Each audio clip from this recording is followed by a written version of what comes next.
Hey there, welcome back to another episode of Weatherwise.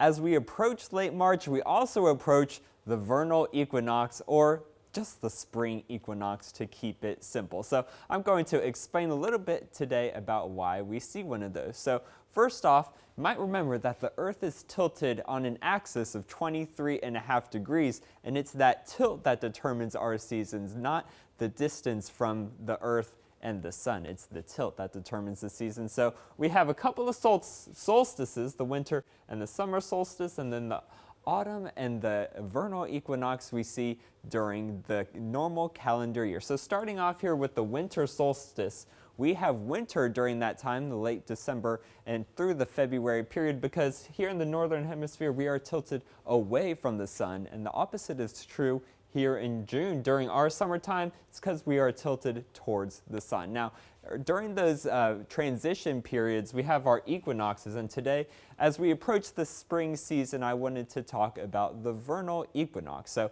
that's when there is no tilt. We're not tilted towards or away from the Earth. Instead, we're just facing flat on the sun, and because of that, every location on the planet sees about 12 hours of daylight and 12 hours of nighttime during that period. Once again, there is no tilt, so that's why it's called the equinox, or equal, you might get from there. So spring starts here coming up Tuesday, March 16th at precisely 10:06 p.m. is when we enter into the spring season, and I guess the allergy season as well.